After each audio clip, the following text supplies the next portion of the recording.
نبی کریم صلی اللہ علیہ وسلم کا فرمان ہے، ما ترکت بعدی فتنة اضر علی الرجال من النساء،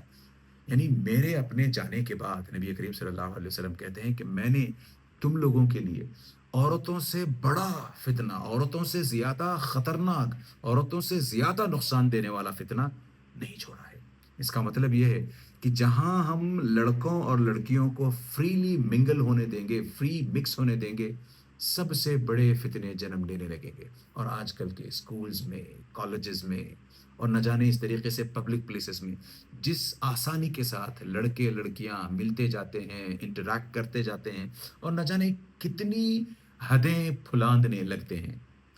انفارچونیٹلی اس کا کئی سارے مسلمان پیرنٹس کو یا تو اندازہ نہیں ہے، یا پھر دے ٹینڈ ٹو لک ایلسویئر، پتہ نہیں کیا مجبوریاں ہیں کہ پتہ چلنے کے، پتہ ہونے کے باوجود بھی ایسے ریاکٹ کرتے ہیں جیسے ہم آسٹرچ ہوں، کہ ہم نے آنکھیں موند لیں اور ہم کہنے لگے کہ نہیں، ہمیں تو کچھ دکھائی نہیں دے رہا۔ تو ہمیں جاگنا چاہیے۔ میں نے یہ قصہ آپ کے سامنے لانے کی کوشش صرف اس لیے کی ہے کہ یہاں موسیٰ علیہ السلام کی پیدائش کو لے کر کے جس قسم کی out of the box thinking Musa علیہ السلام کی ماں نے دکھلائی تھی، آج کے اپنے پیرنٹس کو، آج کی اپنی ماؤں کو، آج کے اپنے والد کو اپنے بچوں کے تعلق سے اس طریقے کی out of the box thinking کی ضرورت ہے۔ چلیں اس قصے کی طرف واپس چلتے ہیں۔ میں نے تو آپ کے سامنے وہاں جو بیک گراؤنڈ تھا، جس طریقے سے اس وقت فرعون بنی اسرائیل کے بچوں کو موت کے گھاٹ اتارتے جا رہا تھا، اس میں تھوڑا سا ریزمبلنس اور ریلیونس پیدا کرنے کی کوشش کی ہے کہ آج بھی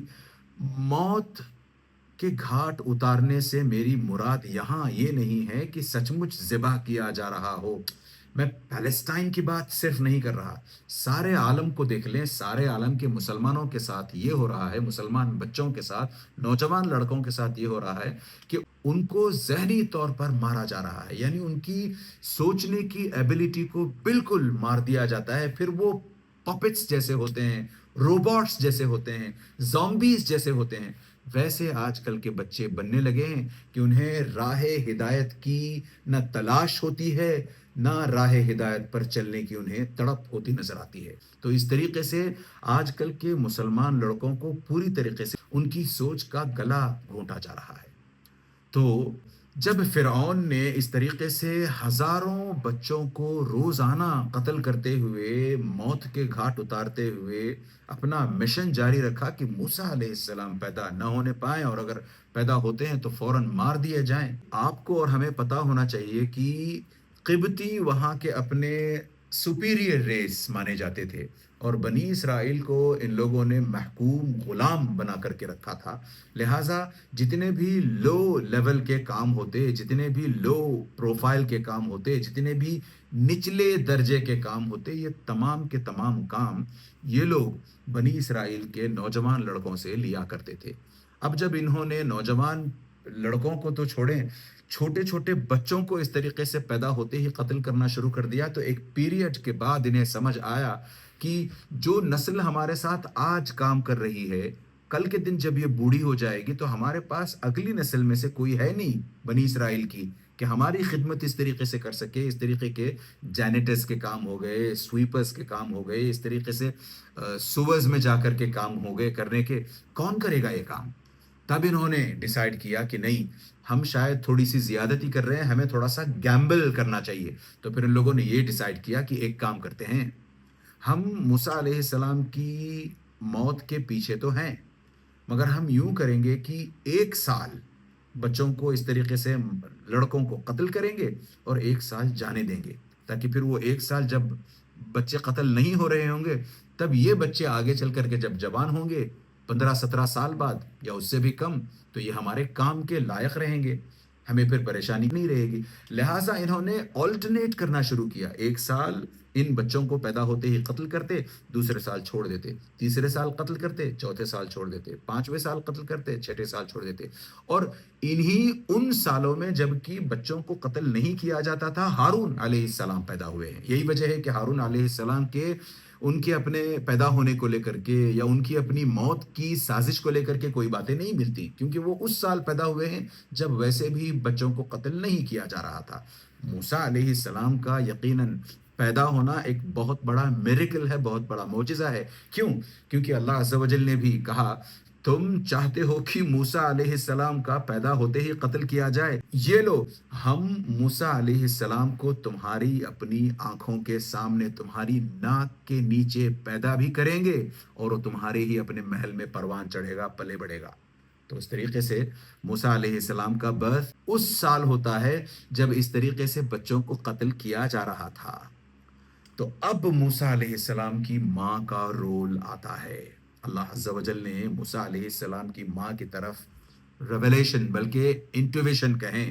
کیونکہ ہم عام طور پر ریویلیشن یا وحی کا ذکر کرتے ہیں تو ہمیں سمجھ آتا ہے کہ شاید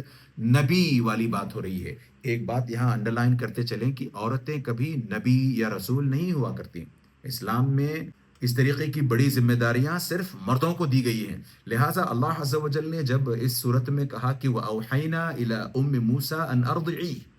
تو موسیٰ علیہ السلام کی ماں کو اللہ عز و جل نے وحی نازل فرمائی یہ نہیں ہے، بلکہ انٹویشن کے ذریعے سے، الہام کے ذریعے سے بات بتلائی کہ آپ اپنے بچے کو پیدا کرنے کے بعد فلاں فلاں کام کریں اپنے بچے کے ساتھ، ہم آپ سے وعدہ کرتے ہیں کہ آپ کے بچے کو آپ تک لوٹا کر رہیں گے۔ وَأَوْحَيْنَا إِلَىٰ أُمِّ مُوسَىٰ أَنْ أَرْضِعِيهِ فَإِذَا خِفْتِ عَلَيْهِ فَأَلْقِيهِ فِي الْيَمِّ وَلَا تَخَافِي وَلَا تَحْزَنِي إِنَّا رَادُّوهُ إِلَيْكِ وَجَاعِلُوهُ مِنَ الْمُرْسَلِينَ۔ تو موسیٰ علیہ السلام کی ماں کو اللہ عز و جل نے پھر فرمایا کہ آپ سب سے پہلے تو اپنے اس بیٹے کو دودھ پلائیں آپ، اور جب آپ کو خطرہ محسوس ہونے لگے، جب آپ کو لگے کہ موسیٰ علیہ السلام کی جان پر بن آئی ہے، فَأَلْقِيهِ فِي الْيَمِّ، تو آپ موسیٰ علیہ السلام کو دریائے نیل میں ڈال دیں۔ ایک سیکنڈ کے لیے سوچیں، کسی بھی ماں کے لیے کتنا مشکل یہ کام ہوگا کہ وہ اپنے لختے جگر کو اپنے ہی ہاتھوں اٹھا کر کے کسی دریا میں بہا دے۔ خاص طور سے میں آپ کے سامنے اس بات کا بھی ذکر کر دوں کہ اس وقت دریائے نیل میں بڑی بڑی مگرمچھیں ہوا کرتی تھیں، اور عین ممکن تھا کہ موسیٰ علیہ السلام کو اس طریقے سے دریائے نیل میں ڈال دیا جائے اور وہ کسی بھی مگرمچھ کا نوالا بن جائیں۔ تو پھر موسیٰ علیہ السلام کی ماں نے ہمت جٹائی، کیسے سوچا ہوگا۔ بلکہ میں آپ کے سامنے ایک اور روایت رکھوں، بڑے بڑے مفسرین نے اس روایت کو اپنی تفسیروں میں جگہ دی ہے۔ کہتے ہیں کہ اس وقت شیطان دراصل موسیٰ علیہ السلام کی ماں تک آیا تھا، اس نے موسیٰ علیہ السلام کی ماں کے دل میں وسوسے ڈالنے کی کوشش کی، کہنے لگا موسیٰ رک جاؤ، تم یہ کتنا خطرناک کام کرنے جا رہی ہو کہ اپنے ہی بیٹے کو اپنے ہی ہاتھوں دریا میں بہا دو گی۔ 5-7 منٹ بعد تمہیں پتہ بھی نہیں چلے گا کہ تمہارا بیٹا آیا زندہ بھی ہے یا کسی مگرمچھ کا نوالا، کسی مگرمچھ کا لقمہ بن چکا ہے۔ اس سے تو بہتر موسیٰ یہ ہے، شیطان نے کہا موسیٰ اس سے تو بہتر یہ ہے کہ تم اپنے بچے کو ان جلات کے حوالے کر دو، کم سے کم تمہاری اپنی آنکھوں کے سامنے اس کی موت ہوگی، ورنہ وہاں دریا میں پھینکو گی، تمہیں پتہ بھی نہیں چلے گا کہ بچہ زندہ بھی ہے یا مر چکا ہے۔ اس سے تو بہتر یہ ہے کہ تمہاری اپنی آنکھوں کے سامنے تمہارے اپنے بچے کی موت ہو، تاکہ کم از کم تمہیں تسلی تو ہو کہ میرا بچہ مر چکا ہے۔ مگر اس ماں نے اللہ عز و جل کے اس انٹویشن پر، یاد رکھیں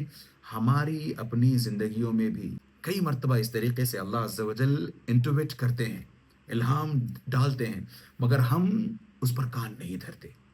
ہم اس تعلق سے غور نہیں کرتے۔ کئی مرتبہ ہمارے اپنے دلوں میں اس طریقے سے ہمارے اپنے بچوں کو لے کر کے، ان کی توحید کو لے کر کے، ان کی آخرت کو لے کر کے، ان کی اس دنیاوی زندگی میں ان کے اسلام پر چلنے کو لے کر کے کئی مرتبہ خیالات آتے ہیں، سجیسٹنز آتی ہیں، کوئی نہ کوئی آ کر کے ہمیں کچھ کہہ کر جاتا ہے، پھر بھی ہم کان دھرتے نظر نہیں آتے، سنتے نظر نہیں آتے، اس پر عمل کرتے نظر نہیں آتے۔ اسی طریقے سے موسیٰ علیہ السلام کی ماں نے اپنے بچے کو یعنی موسیٰ علیہ السلام کو دریائے نیل میں پالنے میں ڈال کر کے دریائے نیل میں بہا دیا۔ میں اور اس تفصیل میں جانا نہیں چاہتا کہ کیسے پھر ان کی بہن سے کہا گیا کہ آپ اس پر نظر بنائے رکھیں، پھر کہاں۔ میں بس اتنا بتانا چاہتا ہوں کہ جیسے یہاں سے یہ بچہ بہہ کر کے نکلتا ہے، آگے چل کر کے یہ دریا اس راستے سے ہو کر گزرتی ہے جہاں سے فرعون کا اپنا محل ہے، اور کہا جاتا ہے کہ فرعون اپنے محل کے باہر آ کر کے جہاں سے دریائے گزرتا ہے اس کے پاس، جیسے ساحل سمندر ہوتے ہیں، سی شورز، وہاں آ کر کے وہ اپنی بیوی کے ساتھ بیٹھا کرتا تھا، شامیں گزارا کرتا تھا۔ اسی طریقے سے یہ بیٹھا ہے اور اس طریقے سے بچہ بہتا ہوا چلا آتا ہے۔ تو بچے کو دیکھتے ہی فرعون کی وائف، جو کہ ایک مسلمان خاتون ہیں، اللہ عز و جل نے ان کی تعریف میں جگہ جگہ بات کی ہے، تو یہ فوراً بچے کو دیکھتے ہی کہہ اٹھتی ہیں کہ لا تقتلوه عسى ان ينفعنا او نتخذه ولدا۔ موسیٰ علیہ السلام کے تعلق سے یہ آتا ہے کہ اللہ عز و جل نے موسیٰ علیہ السلام کے اپنے چہرے پر کہیں یا موسیٰ علیہ السلام کی ذات میں کہیں، اللہ عز و جل نے ایسی محبت بھر دی تھی کہ کوئی بھی ان کو دیکھتے ہی ان کا شیدائی بن جاتا، ان کو دیکھتے ہی ان کا فین بن جاتا۔ وَأَلْقَيْتُ عَلَيْكَ مَحَبَّةً مِّنِّي، اللہ عز و جل فرماتے ہیں کہ میں نے اپنی محبت اے موسیٰ علیہ السلام تم پر انڈیل دی ہے۔ تو اس حساب سے جیسی محبت بھرے وہ چھوٹے سے نومولود موسیٰ علیہ السلام تھے، ابھی چھوٹے سے بچے ہیں، ان کو دیکھتے ہی فرعون کی اہلیہ کا دل بھر آتا ہے، وہ کہہ اٹھتی ہے اس کو قتل مت کرو، جبکہ فرعون کو ڈر لگا تھا کہ کہیں یہی وہ بچہ نہ ہو جو میری اپنی جان لے لے۔ پھر آگے اس نے کوئی ترکیب بھی کی، آتا ہے بعض روایات میں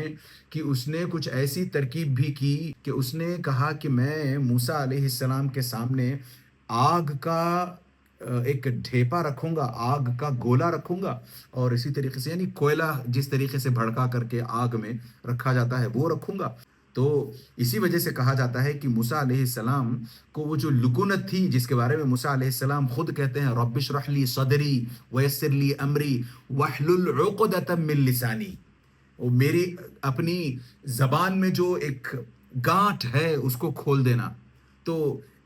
دوسری جگہ بھی اس طریقے سے الفاظ آتے ہیں، جیسے موسیٰ علیہ السلام کہتے ہیں ہوا افصح منی لسانا، ہارون کے تعلق سے کہتے ہیں کہ ہارون کو میرے ساتھ بھیجنا جب میں فرعون سے بات کرنے جاؤں، کیوں؟ کیونکہ وہ مجھ سے زیادہ بہتر طریقے سے بات کر سکتا ہے۔ اور پھر موسیٰ علیہ السلام کے تعلق سے خود فرعون کہتا ہے ولا یکاد یبین، اس میں اتنی لکنت ہے کہ وہ بات بھی ڈھنگ سے نہیں کر سکتا۔ کہا جاتا ہے کہ یہ اس وجہ سے تھا کہ انہوں نے وہ جو آگ کا گولا تھا وہ اٹھا کر کے اپنے منہ میں ڈال لیا تھا، جس کی وجہ سے ان کی زبان جل گئی تھی یا حلق میں تکلیف سی ہو گئی تھی ان کی، اور اس وجہ سے وہ لکنت ان کی کافی عرصے تک باقی رہی۔ خیر، اس سے غض نظر جب موسیٰ علیہ السلام کو اس طریقے سے فرعون کی اہلیہ نے دیکھ کر کے اٹھا لیا اور پھر دودھ پلانے کی کوشش کی تو موسیٰ علیہ السلام دودھ پینے کو تیار نہیں، اور پھر 1000 ماؤں کو لایا گیا، 1000 عورتوں کو لایا گیا جو دودھ پلایا کرتی تھی، کسی کا دودھ موسیٰ علیہ السلام پینے سے رہے۔ پھر ایونچولی خبر دی گئی، اسی بہن دوارا خبر دی گئی کہ ایک عورت ہے جس کے تعلق سے مجھے پکا پتہ ہے کہ وہ اس عورت کا دودھ ضرور پیے گا، لہٰذا موسیٰ علیہ السلام کی ماں کو لایا گیا۔ پھر موسیٰ علیہ السلام کی ماں نے جب لے لیا موسیٰ علیہ السلام کو دودھ پلانے لگی تو پھر خوب کھل کر کے موسیٰ علیہ السلام نے دودھ پیا ہے، اور پھر وہاں سے لے کر کے یہ اپنے گھر آتی ہیں۔ پھر اندازہ کریں کہ اب یہ یہاں یعنی موسیٰ علیہ السلام اپنی ماں کے گھر میں بھی دودھ پینے کے لیے برابر دن میں کئی مرتبہ آیا جایا کرتے، لے آیا جاتا ان کو، پھر واپس ان کے اپنے فرعون کے گھر میں بھی ان کو رکھا جاتا۔ تو اس طریقے سے یہاں دو بہترین عورتوں کے زیر نظر موسیٰ علیہ السلام کی پرورش ہونے لگی، موسیٰ علیہ السلام کی خود کی ماں اور پھر فرعون کی مسلمان اہلیہ۔ تو ان دو نیک پاک باز مسلمان عورتوں کے زیر نظر جب ان کی پرورش ہونے لگی تو ظاہر سی بات ہے کہ انہیں بھی آگے بڑھ کر کے ایک بہترین انسان، بہترین مسلمان بننا تھا۔ پھر آگے اللہ عز و جل نے انہیں نبوت سے بھی سرفراز فرمایا۔ لہٰذا یاد رکھیں کہ اگر آج کی مائیں بھی اتنی ہی نیک اور بااخلاق ہوں گی تو ان سے پیدا ہونے والے بچے خود بھی بہت نیک اور بااخلاق ہوں گے انشاءاللہ تعالی۔ تو یہاں جو بون آف کنٹینشن جسے کہتے ہیں، پوائنٹ آف ریفرنس جسے کہتے ہیں، وہ یہ ہے کہ موسیٰ علیہ السلام کی ماں نے اس وقت جو خطرات تھے ان خطرات سے ڈر کر یہ نہیں کہا کہ میں اپنا بچہ پیدا نہیں کروں گی، میں اپنے بچے کو یہیں موت کے گھاٹ اتار دوں گی، یا میں اپنے بچے کو ان جلادوں کے حوالے کر دوں گی، ایسا کچھ نہیں کیا، بلکہ out of the box thinking کے ذریعے سے اپنے بچے کو اس دریائے نیل میں بہا دیا، اور اللہ عز و جل پر بھروسہ رکھا کہ اللہ عز و جل نے جب کہا اِنَّا رَادُّوهُ إِلَيْكَ، ہم ضرور تمہیں موسیٰ علیہ السلام واپس دلا کر رہیں گے، تمہارے پاس موسیٰ علیہ السلام کو واپس لوٹا کر رہیں گے، وَجَاعِلُوهُ مِنَ الْمُرْسَلِينَ، نہ صرف اتنا بلکہ ہم اسے آگے مرسلین میں سے بنائیں گے، رسولوں میں سے بنائیں گے۔ تو ایسی نہ جانے کتنی باتیں ہماری اپنی عبرتوں کے لیے قرآن میں موجود ہیں، جن کو انسین کہا جاتا ہے، جن کے تعلق سے آتا ہے کہ غیب کی باتیں ہیں، ان میں ہم مسلمانوں کا سمپورن وشواس، کمپلیٹ انویورنگ فیتھ جسے کہتے ہیں، وہ ہونا چاہیے۔ اور ہم ہیں کہ قرآن سے اتنے دور، دین سے اتنے دور، کہ ہم میں سے کئی اس طرح کی باتوں کو ہیریسی سمجھتے ہیں، یعنی غیب کی باتوں کو ہیریسی سمجھتے ہیں، شیطان کی ایگزسٹنس کو آج کے کئی مسلمان نوجوان ہیں جو سمجھتے ہیں کہ بیکار کی دقیانوسی باتیں، بیکار کی خرافاتی باتیں ہیں، ہیریسی ہے، اس کا حقیقت سے کوئی تعلق نہیں ہے۔ کئی نوجوان مسلمانوں کا یہ ماننا ہے، کرٹسی، ان لوگوں نے دین سے اپنے آپ کو دور رکھا، ان کے والدین نے انہیں دین نہیں سکھلایا، اور اس پر جیسے کہتے ہیں ایک تو کریلا دوسرے نیم چڑھا، ہوا یہ کہ ایک تو قرآن سے، ایک تو دین سے دوری، دوسرے سائنس کے تعلق سے جو کچھ انہوں نے سیکھا اس پر اندھا وشواس ان کا ہونا۔ تو یہ چاہیے تھا کہ ہمارا یہ جیسے اندھا وشواس سائنس کی انکشافات پر ہے، سائنٹیفک ریسرچز پر ہے، ویسا وشواس ہماری اپنی غیبیات کو لے کر ہونا تھا۔ کیوں؟ کیونکہ جیسے ہم جانتے ہیں کہ ہمارا اپنا مسلمانوں کا سب سے بڑا یو ایس پی ہے الذین یؤمنون بالغیب۔ جیسے ہی ہم قرآن کھولتے ہیں، ایک طرف کو سورۃ الفاتحہ، دوسری طرف کو الف لام میم ذالک الکتاب لا ریب فیہ ھدی للمتقین، سورۃ البقرہ کی سب سے پہلی آیات کیا آتا ہے اس میں؟ پہلے ہی پنے پر الذین یؤمنون بالغیب، وہ مسلمان وہ ہیں جو غیب پر ایمان رکھتے ہیں، ہدایت یافتہ، ہدایت پر وہ ہیں جو غیب پر ایمان رکھتے ہیں۔ اور انفارچونیٹلی آج کے مسلمان نوجوان غیب پر ایمان پتہ نہیں کتنا ہے، پتہ نہیں کس درجے کا ہے، سائنٹیفک انکشافات پر، سائنٹیفک ریسرچز پر بہت زیادہ وشواس کرتے ہیں۔ لہٰذا چلیں پلٹ کر چلتے ہیں، تو ہمیں بھی اس طریقے سے آج کے الگ الگ فرائض، فرعون کا پلورل ہے فرائض، آج بھی نہ جانے کتنے ایسے فرائض ہیں جو چاہتے ہیں کہ مسلمانوں کو تباہ کیا جائے، برباد کیا جائے، دین سے دور کیا جائے، دین پر رہنے نہ دیا جائے۔ جیسے میں نے طرح طرح کے فتنوں کا ذکر کیا ہے،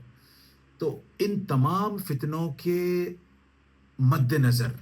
ان تمام فتنوں میں دھنستے ہوئے مسلمانوں کو، مسلمان نوجوانوں کو بچانے کے لیے ہمیں بھی آؤٹ آف دا باکس سوچنے کی ضرورت ہے۔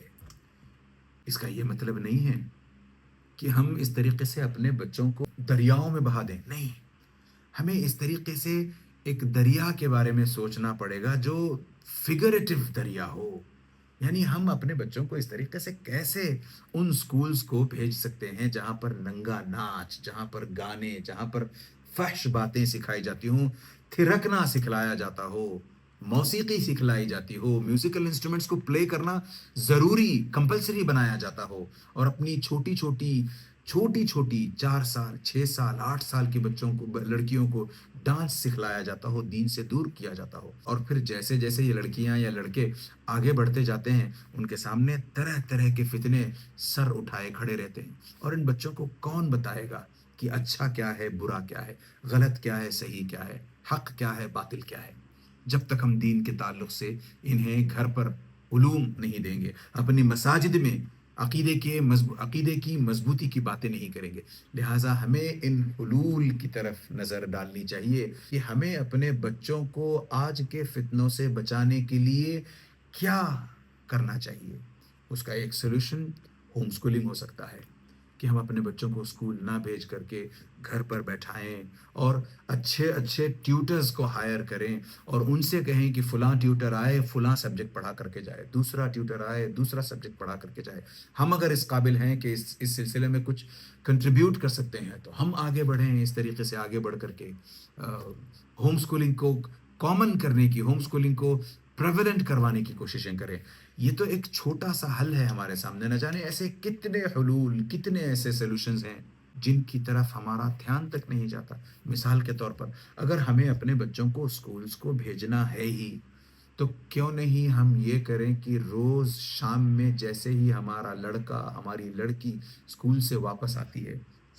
ان کو لے کر کے بیٹھا جائے کہ بیٹا بتاؤ آج تم نے کیا سیکھا، سائنس میں کیا سیکھا، ہسٹری میں کیا سیکھا، اس میں کیا سیکھا، اس میں کیا سیکھا۔ اور اگر کہیں کچھ بھی ایسی بات نظر آئے جو اسلام کی ٹیچنگز کے بالکل مخالف ہو، بالکل کانٹری ہو، تو ان کو بٹھا کر کے سمجھایا جائے کہ دیکھو تم نے اپنے اسکول میں یہ ضرور سیکھا ہے کہ اس طریقے سے بات ہے، اور ہاں اگر ایگزام میں اس طریقے کا سوال آئے بھی تو اسی طریقے کا آنسر جیسے تم نے اسکول میں سیکھا ہے لکھ کر کے آنا، مگر یاد رکھو کہ قرآن اس کے بالکل برعکس بات کہتا ہے، اس کے بالکل کانٹری بات کہتا ہے۔ تو ہمیں اس طریقے سے اپنے بچوں کو ان کے عقیدے میں، ان کی توحید میں مضبوط کرنا چاہیے۔